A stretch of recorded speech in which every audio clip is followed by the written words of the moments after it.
नमस्कार मित्रांनो, सांख्यिकी या व्हिडिओ विषयामध्ये आपले स्वागत आहे। या विषयामध्ये आज आपण शिकणार आहोत माहिती संकलन, सामग्रीचे प्रस्तुतीकरण, आलेखरूप प्रतिरूपण, केंद्रीय प्रवृत्तीची परिमाणे। आता आपण बघू माहिती संकलन। प्राथमिक सामग्री। जेव्हा एखादी चौकस व्यक्ती ठराविक योजना आखून सामग्रीचे संकलन करीत असेल तर तिला प्राथमिक सामग्री म्हणतात। त्या व्यक्तीने ती माहिती स्वतःहून गोळा केली आहे म्हणून ती विश्वसनीय आहे। त्याचप्रमाणे दुय्यम सामग्री।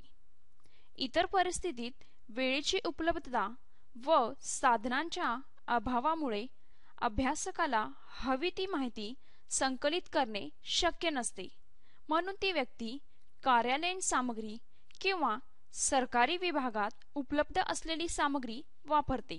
अशा सामग्रीला दुय्यम सामग्री म्हणतात। त्या व्यक्तीने ती माहिती स्वतःहून गोळा केलेली नाही म्हणून ती अविश्वसनीय आहे। त्याचप्रमाणे सामग्रीचे प्रस्तुतीकरण। कच्ची सामग्री। कोणतीही प्रक्रिया न करता माहिती आहे तशी च्या तशी सादर करणे म्हणजेच कच्ची सामग्री होय। जर आपण 8 विद्यार्थ्यांना परीक्षेत मिळालेले गुण 1 4 3 5 3 4 2 4 सादर केले, यामध्ये कोणतीही प्रक्रिया न करता आहे तशी माहिती सादर केली म्हणजेच ती कच्ची सामग्री होय। त्याचप्रमाणे वर्गीकृत सामग्री। सामग्री एकतर चढत्या किंवा उतरत्या क्रमाने लावलेली आहे। जर विद्यार्थ्याला मिळालेले गुण 1 4 3 5 3 4 2 4 असतील तर ते एकतर चढत्या किंवा उतरत्या क्रमाने लावले जाते, म्हणजेच आपण याला वर्गीकृत सामग्री म्हणतो। येथे आपण बघू शकतो 1 2 3 3 4 4 4 5 ही चढत्या क्रमाने वर्गीकृत सामग्री आहे। त्याचप्रमाणे 5 4 4 4 3 3 2 1 ही उतरत्या क्रमाने वर्गीकृत सामग्री आहे। सामग्रीचे प्रस्तुतीकरण। अवर्गीकृत वारंवारता वितरण सारणी। एक तक्ता तयार आहे जो वेळेची संख्या दाखवत एका विशिष्ट सामग्रीत तयार केला जातो। समजा येथे काही संख्या दिलेल्या आहेत। अवर्गीकृत वारंवारता वितरण सारणी खाली दिली आहे। आपण येथे मूल्य बघू शकतो 1 2 3 4 5। त्याचप्रमाणे वारंवारता ही ते दिलेले आहेत 3 2 3 5 1। त्याचप्रमाणे सामग्रीचे प्रस्तुतीकरण। वारंवारता वितरण सारणी। जेव्हा सामग्रीतील प्राप्तांकाची संख्या जास्त असते तेव्हा ती सामग्री समजणे कठीण होते। अशा वेळी जर त्या सामग्रीचे गट पाडले तर ती सामग्री समजते। समजा सामग्री आहे, येथे खालील काही संख्या दिल्या आहेत। आपण इथे वर्ग आणि वारंवारता बघू। वर्ग आहे 0 ते 3 4 ते 7 8 ते 11 12 ते 15 आणि 16 ते 19।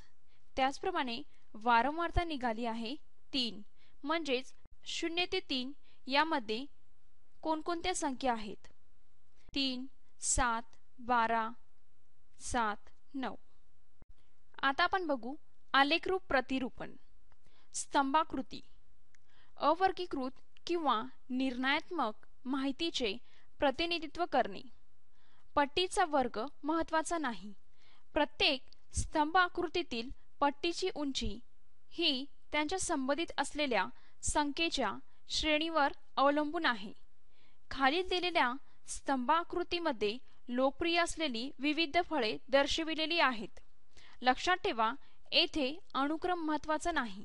आपण येथे बघू शकतो सफरचंद, आंबा, केळी, द्राक्षे येथे दर्शविलेले आहेत।